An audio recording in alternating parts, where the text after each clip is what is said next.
وآل بيته خصوصا إلى آبائنا وأمهاتنا وأجدادنا وجداتنا ومشايخنا ومشايخ مشايخنا ونخصوصا إلى الشيخ العالم الفاضل سالم بن سعيد شيء لله لنا ولهم الفاتحة. أعوذ بالله من الشيطان الرجيم. بسم الله الرحمن الرحيم. الحمد لله رب العالمين الرحمن الرحيم مالك يوم الدين إياك نعبد وإياك نستعين اهدنا الصراط المستقيم صراط الذين أنعمت عليهم غير المغضوب عليهم ولا الضالين آمين. بسم الله الرحمن الرحيم. قال المؤلف رحمه الله تعالى ونفعنا الله تعالى به وبعلومه في الدارين آمين. Meneruskan pembahasan kemarin ya, arkanul imani sittatun antu'mina billahi wa malaikatihi wa kutubihi wa rusulihi. Sekarang kita masuk wal yaumil akhir, ngaten nggih.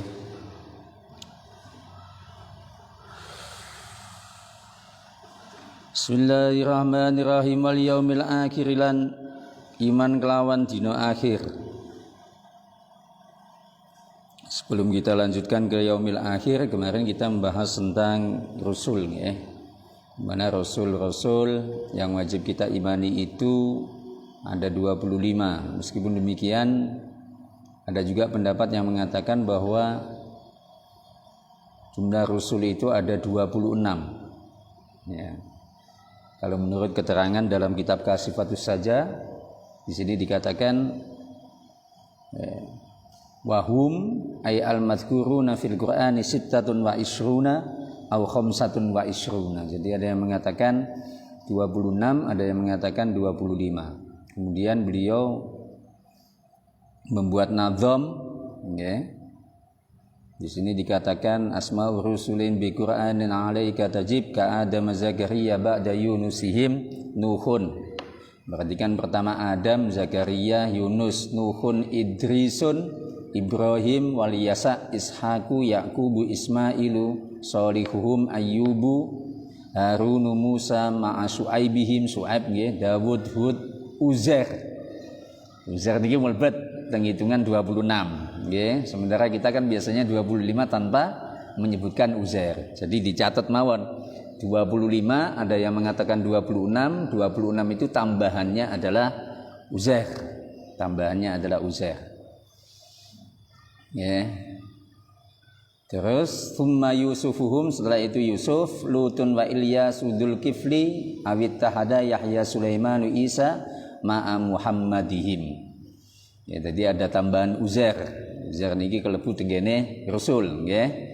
Sementara kalau kita yang masyhur jumlah rasul itu ada 25 tanpa memasukkan Uzair. Nah, niki kan berarti ilmu anyar niki. Ilmu anyar soalnya biasanya ming selawe iki ana 26 kan ngoten nggih.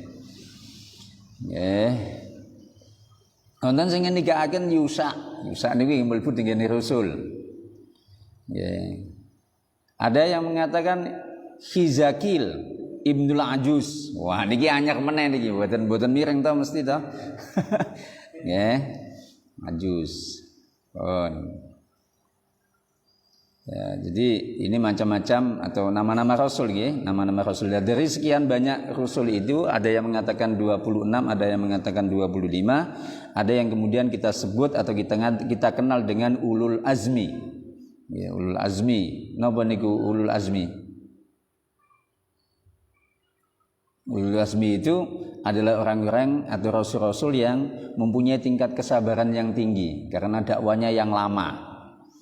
Ya, dan sabar. Ya. Nah, ini juga wajib untuk kita ketahui tertibnya. Maksudnya urut-urutannya itu wajib kita ketahui, urutan ulul azmi itu. Nah, karena apa? Kalau menurut syara ini dikatakan bahwasanya rasul yang masuk dalam ulul azmi ini tidak dalam tingkatan yang satu. Artinya bertingkat memang keutamaannya. Ya. Jadi tingkatannya itu harus kita ketahui. Masing-masing dengan yang lain berbeda. Jadi itu ulul azmi. Ulul azmi itu kan ya sabar, Ya, seperti misalnya Nabi Nuh. Nabi Nuh itu kan terkenal sabarnya. Bagaimana kemudian beliau ini mendakwakan agama, tapi kemudian putranya sendiri yang namanya Kan'an itu tidak mau beriman. Ya, bahkan detik-detik ya binasanya Kan'an itu kan bagaimana perpisahan antara anak dengan bapak itu kan sabotipol tahun itu. Tapi Nabi Nuh itu tetap sabar. Di samping itu juga tahammulul masyak. Jadi banyak menanggung kesulitan-kesulitan. Kanjeng Nabi SAW itu kan menjadi Rasul hanya 23 tahun lah. Ya, tapi kemudian kesulitan-kesulitan yang beliau alami kan luar biasa. Ya, sehingga beliau dimasukkan dalam kategori ulul azmi. Ya. Jadi dari sekian banyak Rasul itu kalau diurutkan, yang ulul azmi itu adalah yang pertama, urutannya adalah Sayyidina Muhammad, Nabi kita ya, Sayyidina Muhammad sallallahu alaihi wasallam. Kemudian yang kedua adalah Sayyidina Ibrahim alaihissalam. Ya. Kemudian yang ketiga adalah Sayyidina Musa alaihissalam. Kemudian yang keempat adalah Sayyidina Isa alaihissalam. Kemudian yang kelima adalah Sayyidina Nuh alaihissalam. Jadi Kanjeng Nabi Muhammad nggih sabadane niku Nabi Ibrahim, ba'dane niku Nabi Musa, ba'dane niku Nabi Isa, yang terakhir adalah Nabi Nuh alaihissalam. Ini semua lima rasul ini masuk dalam kategori ulul azmi. Setelah itu baru kemudian rasul-rasul yang lain yang 20. Setelah itu baru kemudian para nabi. Ya, setelah itu kemudian orang-orang yang mutafawituna fi ma bainahum indallah lakin yamtani wa ta'yin alaina ala tafawutihim li'annahu lam yarid fihi ta'lim. Artinya apa? Setelah itu adalah orang-orang yang mulia di hadapan Allah Subhanahu wa taala, tapi kita tidak bisa mentakyinkan atau menentukan siapa itu karena tidak ada pengajaran yang menunjukkan siapa di antara setelah Rasul yang 5, kemudian Rasul berikutnya, kemudian para nabi, kemudian orang-orang itu. Okay. Setelah itu kemudian para malaikat, pemimpin-pemimpin malaikat itu misalnya ada malaikat Jibril. Setelah itu para wali, ya, para wali, aulia. Ya, aulia di sini yang dimasukkan adalah Sayyidina Abu Bakar. Nah, niki sing kudu dipahami, mboten wali songo sik tapi Sayyidina Abu Bakar, ngoten nggih. Kemudian apa? Wa baqiyatus sahabah. Setelah itu kemudian para sahabat lain. Kenapa Sayyidina Abu Bakar itu mempunyai khususiyah atau keistimewaan di sisi Rasulullah SAW? Karena beliau ini adalah termasuk as-sabiqunal awwalun. Dari kalangan sepuh itu yang iman kepada Rasulullah SAW adalah Sayyidina Abu Bakar. Okay. Ada hadis yang mengatakan innallaha ikhtara ashabi alal alamina siwan nabiyyina wal mursalin. Jadi Allah Subhanahu wa taala itu memilih para sahabat saya, ya, para sahabat-sahabat saya maksudnya Rasulullah SAW gitu, alal alamina, melebihi semua alam, semua ciptaan Allah kecuali Nabi dan para Rasul. Nah, setelah itu baru kemudian malaikat pada umumnya, setelah itu adalah manusia pada umumnya. Sehingga itu tingkatan-tingkatan afdholiyah ya, keutamaane hambane Allah taala niku yang pertama ulul azmi, kemudian sisa rasul yang 20, setelah itu para nabi kan ngeten. Setelah itu kemudian orang-orang yang mendapatkan keutamaan ya, yang ada di itu masa antara rasul dan nabi itu. Ya, tapi kita tidak bisa mentakyinkan karena tidak ada yang menjelaskan tentang hal itu. Setelah itu kemudian para malaikat, pimpinan-pimpinan malaikat, ada Jibril yang 10 itu gitu. Yang 10 itu kan ru'asaul malaika. Kemudian para wali, khususnya adalah Abu Bakar As-Siddiq. Setelah itu adalah para sahabat, setelah itu adalah malaikat secara umum, kemudian manusia secara umum. Gitu nggih. Lah kenapa kok kemudian di dalam penyebutan rukun iman itu malaikat didahulukan? Antuk minabillahi wa malaikatihi. Kok boten antuk minabillahi wa rusulihi. Nah niki kalau menurut Imam Al-Fasni sebagaimana yang dikutip oleh Syekh Nawawi Banten, itu di sini dikatakan wa quddimat al malaikatu ala rusuli fi dzikri ittiba'an litartibil wujudi. Artinya apa? Malaikat didahulukan dibandingkan Rasulullah sallallahu alaihi wasallam karena mengikuti tertib wujudnya. Sing wujud rumene malaikat riyen, nggih. Jadi Allah taala niku nyiptakake malaikat riyen, terus manusia pertama diciptakan adalah Nabi Adam. Dan ya, malaikat itu kan boten menungso sik, tapi malaikat sik sing diciptake Allah taala. Nggih.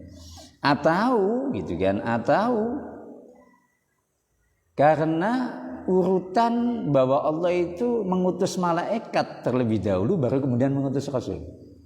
Kita tahu misalnya Kanjeng Nabi Muhammad SAW, beliau ini kan mendapatkan wahyu dari Allah melalui perantara malaikat. Siapa malaikat yang diperintah oleh Allah? Malaikat Jibril. Kan ngeten toh? Nah, jadi ada yang mengatakan seperti itu. Sehingga apa? Rukun iman niku disebutke sinten? Malaikat rumiyin, badane niku Rasul. Nggih, pun.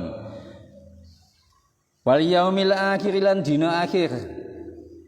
Nah, ini juga termasuk rukun iman. Ya, caranya kita mengimani hari akhir apa? Ya, membenarkan akan adanya hari akhir dengan semua kejadian-kejadian yang menuju pada hari akhir.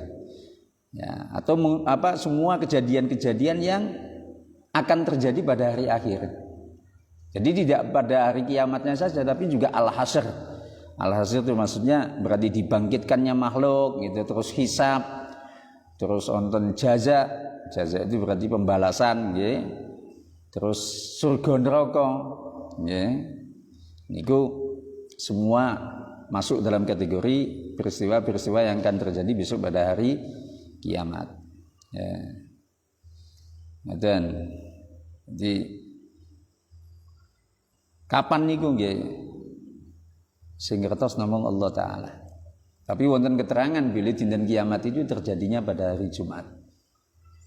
Ya, bulan Jumat niku nggih sing ngati-ngati, sapa ngerti pas Jumat terus kiamat. Ini Jumat malah golek doro lah kuwi piye matine pas kiamat pas golek doro kan nangel kabeh nggih.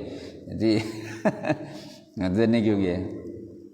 Lah, kenapa kok dinamakan hari kiamat? Nah, ini ternyata luar biasa bagaimana Syekh Nawawi menjelaskan. Beliau liqiyamil mauta fihi min kuburihim. Itu summiya yaumul akhir kiamatan. Jadi hari akhir itu dinamakan sebagai kiamat liqiyamil mauta fihi. Karena pada hari itu orang-orang itu dibangkitkan dari kuburnya. Ya, tapi kalau kuburan sendiri itu masuk kiamat enggak? Kalau kuburan itu ada yang mengatakan bagian dari dunia. Artinya niku dereng kiamat. Ya. Ada juga yang mengatakan al-fasil bainad dunya wal akhirah. Jadi satu fase yang memisahkan antara kehidupan dengan dunia dengan akhirat. Niku kiamat. Ya, jadi batasnya ini kudu ngriku.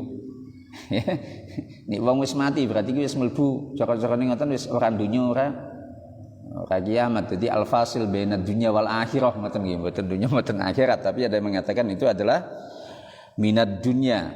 Nggih. Jadi banyak pendapat. Termasuk juga ada pendapat yang mengatakan bahwasanya kiamat itu dimulai sejak orang mati itu. Karena kehidupannya sudah tidak lagi kehidupan dunia. Nah, sehingga apa?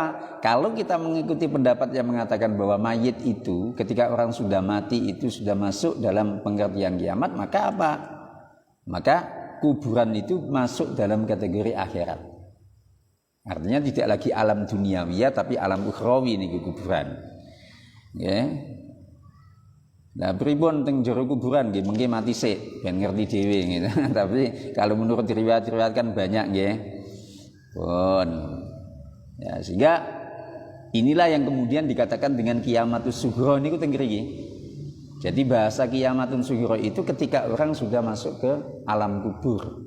Itu masuk dalam pengertian kiamatus sughra. Oh, nggih. Terus yang terakhir antu'mina bil qadari khairihi wa syarrihi minallahi ta'ala. Antu'mina billahi wal yaumil akhir nggih, ila yaumil akhir niku wae nggih. Wal qadari lan qadar. Khairihi ya iku apike qadar, wa syarrihi lan olone qadar minallahi taala saking Allah taala. Jadi kita iman kepada qada qadarnya Allah. Ya, iman kepada qadarnya Allah, takdirnya Allah itu harus kita imani. Jadi maksudnya iman tenggene takdiri Allah niku pripun? Jadi maknane iman niku nggih kita yakin, kita meyakini bahwasanya Allah taala itu menentukan segala sesuatunya baik itu buruk maupun baik sebelum manusia diciptakan. Jadi sadurunge menungso niku diciptakake Allah taala sudah menentukan. Makanya kalau kita merujuk kepada hadis nggih, kan nonton salah setunggalipun hadis ingkang nerangaken ketika usia kandungan itu sudah 120 hari. Nggih napa? 4 bulan nek 1 bulannya itu 30 kan berarti 120. Itu kan Allah Subhanahu wa taala kemudian mengutus malaikat untuk meniupkan roh kepada calon manusia niku. Sehingga kalau sudah usia 120 ini berarti sudah ada roh. Dalam ilmu napa niku ilmu kandungan niku jenenge napa? Embriologi, nggih. Dalam ilmu embriologi itu ada keterangan bahwa usia yaitu 120 hari itu sudah ada roh. Kan kata. Kemudian setelah itu ditiupkan rohnya iya, kemudian ditentukan rezekinya. Kan kata terus ditentukan apa malih. Dek ini ki apik napa mboten, itu sudah ditakdirkan oleh Allah Subhanahu wa taala. Nah, kalau kemudian ada pertanyaan lho, nek ngoten menungso ki kepeksa nggih mboten. Takdir itu kan nanti ada macam-macam kan. Wonten sing mubrom barang kan. Ada yang terus kemudian takdir itu kita punya kesempatan untuk mengusahakan agar supaya itu nanti tidak terjadi. Ya, sebab ini kan kalau kita fahamnya Ahlussunnah wal Jamaah maka sudah barang tentu manusia itu mempunyai usaha untuk mewujudkan takdirnya. Dan ini sudah dilakukan oleh Sayyidina Umar.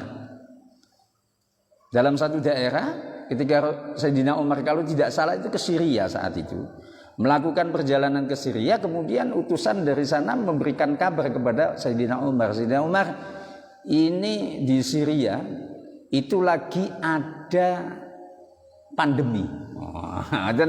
Akhirnya Sayyidina Umar tidak mau ke Syria, meninggalkan. Terus kemudian ada sahabat yang tanya, "Lah ini panjenengan gimana? Berarti lari dari takdir?" Tidak, saya keluar dari takdir yang satu menuju kepada takdir Allah yang lain. Nah, niku.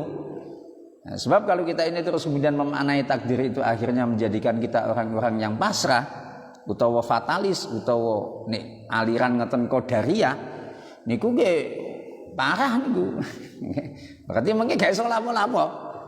Nek perlu coba mawon enten mobil jenengan nelalang teng jalan tol ngoten kira-kira mati ta ora. Itu jangan-jangan masuk dalam kategori menjemput takdir kan ngoten to. Berarti semakin memperkuat Ahlussunnah wal Jamaah yang mengatakan bahwa manusia itu mempunyai usaha untuk mewujudkan takdirnya. Nggih, nggo terus dhewe iki saking napa ampeke memahami takdir terus akhirnya wis ora usah kerja meneng wis engko lak diwenehi rezeki maring saking Allah taala nggih mboten ngoten. Nggih. Itu. Jadi banyak contoh-contoh yang menunjukkan bahwa semua itu atas takdir Allah Subhanahu wa taala meskipun kita juga tetap harus mengusahakan terwujudnya apa yang dikehendaki oleh Allah Subhanahu wa taala. Sehingga semua hal yang ada di muka bumi ini itu semua atas dasar takdir dan qada Allah. Ya. Jadi terkait dengan takdir ini pokoknya yakin ngoten mawon. Ya, yakin mawon. Jadi kita ini harus meyakini terhadap apa yang terjadi dan apa yang akan terjadi itu semua atas dasar kehendak Allah Subhanahu wa taala. Baik buruk, manfaat atau madharat gitu, manis atau pahit itu semua adalah atas kehendak Allah Subhanahu wa taala. Makanya Rasulullah sallallahu alaihi wasallam pernah bersabda, kullu syai'in biqada'in wa qadarin hatta al-'ajz wal kas. Jadi kabeh niku gumantung marang takdir. Arep wong niku kuat, arep wong niku lemah, arep wong niku kados napa, niku kabeh kalebu tenggene takdire Allah Subhanahu wa taala. Nggih. Ganteng ta elek niki kalebu tenggene takdir mboten niku. Ini ganteng elek niki kalebu ning takdir mboten. Nah, kalau kita mengusahakan supaya kita tambah ganteng iki kira-kira nyalai takdir mboten? Nggih mboten. Nggih, asale dadi ireng terus dadi putih. Ya ngoten niku berarti ada usaha di situ kan. Ini ireng-ireng terus kan mboten. Nah, nggih. Niki niki rukun iman. Ini kalau dibedakan, kita kan mengenal adanya qadha dan qadar. Maknane qadha niku napa? Maknane qadar niku napa? Wonten sing bedakaken. Ya. Menurut akidah Asy'ariyah, di Asy'ariyah niku berarti imamnya siapa? Abul Hasan Al-Asy'ari. Ini Maturidiyah berarti imamnya Abu Mansur Al-Maturidi. Jadi kalau menurut akidah Asy'ariyah di sana dikatakan yang namanya qadha itu adalah iradatullahi al-asya'a fi azalin. Iradatullahil asya'a fil azali ala ma hiya alaihi fi ghairil azal. Maksudnya apa? Kersane Allah Ta'ala, kehendak Allah Ta'ala terhadap sesuatu yang sudah ditentukan pada waktu masa azali. Azali ini kan berarti belum diciptakannya segala sesuatu. Sementara kalau qadar, ijadullahi al-asya' ala qadarin maksusin ala wifqil irada. Jadi mewujudkannya Allah terhadap segala sesuatu sesuai dengan kadar yang dihususkan, yang bersesuaian dengan iradahnya, yang bersesuaian dengan kehendaknya. Artinya apa? Dulu mana antara iradah dengan qadar? Jadi dulu iradah yang qadha itu tadi. Ini qadar setelahnya. Ngoten nggih. Pun. Saniki mancing tenggene fasal. Anyar nggih, faslun tawi iki iku ana suwijine fasal. Ay hadza faslun. Hadza iku faslun. Jadi niki mengandung isim isyarah sing mahdhuf. Ya takdire hadza faslun. Mulane tenggene pondok-pondok niku le maknane nggih hadza faslun. Faslun utawi iki iku ana suwiji fasal. Berarti kan mubtada niku mahdhuf nggih. Pun wa makna la ilaha illallah. Nah niki maca la ilaha illallah nggih. Wa makna la ilaha illallah lan utawi maknane la ilaha illallah. Niki la ilaha illallah niki kalimat sing luar biasa. Mongkone ada yang menyebut dengan miftahul jannah. Ada yang mengatakan kalimatul ikhlas. Ada kalimatun najah. Kalimatun najat. Artinya apa? Berarti la ilaha illallah itu sebagai kalimat yang dia jadikan sebagai pembuka pintu surga. Mula wong nek maca la ilaha illallah iku hebat kowe. Ya mlebu surga iki jaminan. Dan ada yang mengatakan itu kalimatul ikhlas. Ada yang mengatakan itu kalimatun najah. Kalimat keselamatan itu adalah la ilaha illallah. Ini macane nggih sing bener nggih. Soale teng la ilaha illallah niku nggih wonten diwaca dawane la ilaha illallah ngoten. Lain niku dawa. Sebab nek mboten diwaca dawa niku dadi maknane kacau niku. Nggih. Jadi macane la ilaha illallah. Wa makna la ilaha illallah lan utawi maknane kalimat la ilaha illallah iku la ma'buda ora ana zat kang den sembah bihaqqin kelawan hak fil wujudi ing dalam wujude illallahu kejaba Allah taala. Jadi makna la ilaha illallah itu adalah la ma'buda bihaqqin fil wujudi illallah.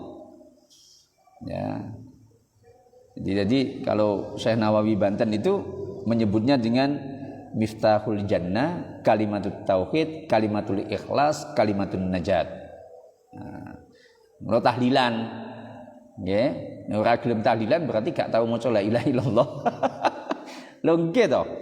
Manane tahlilan itu kan halala yuhallil, itu mengucapkan la ilaha illallah. Ngeten.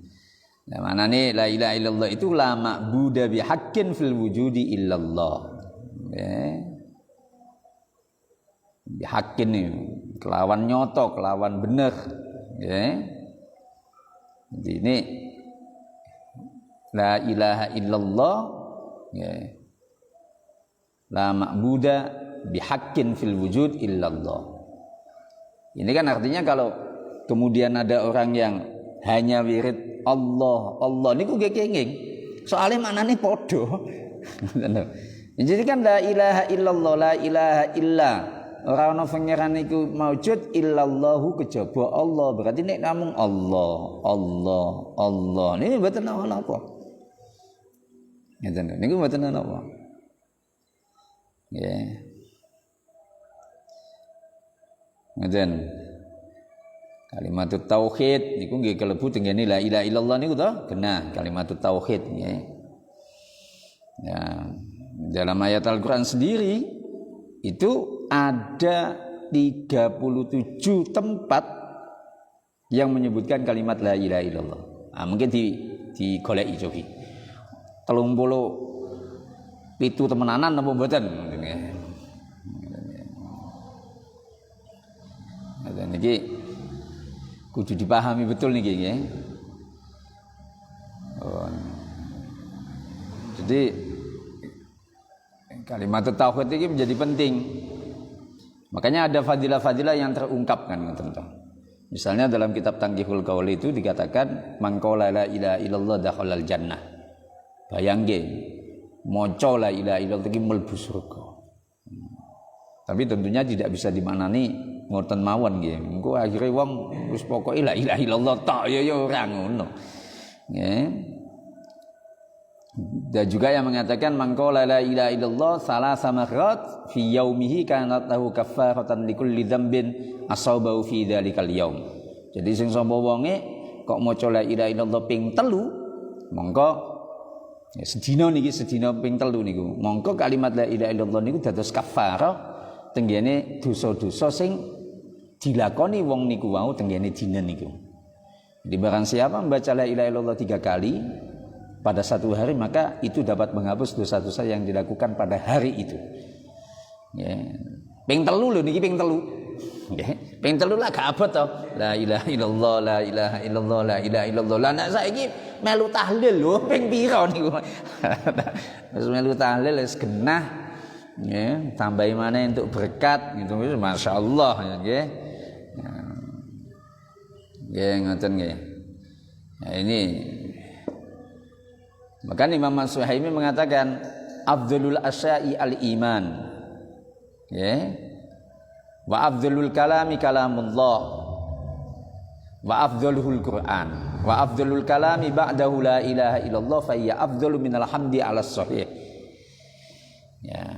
Jadi ada yang mengatakan bahwa perkara yang paling baik itu iman. Itu yang pertama. Dan itu urusannya dengan hati. Ya, sebab orang kalau mengucapkan apapun kok kemudian tanpa hati, misalnya ngomong la ilaha illallah kok ora disertai keimanannya ya muspro.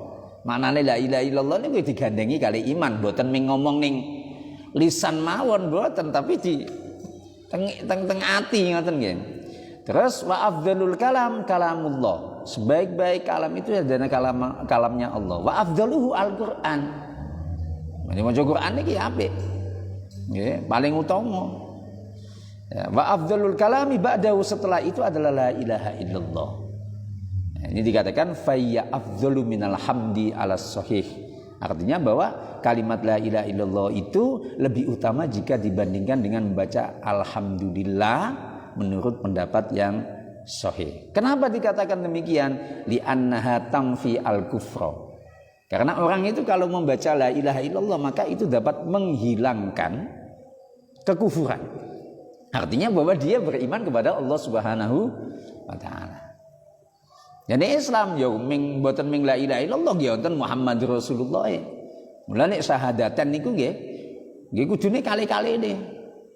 Mboten kenging, enggak boleh kok kemudian kita hanya asyhadu alla ilaha illallah tapi burine ora. Niku mboten kenging. Sebab niku kan wajib iman toh.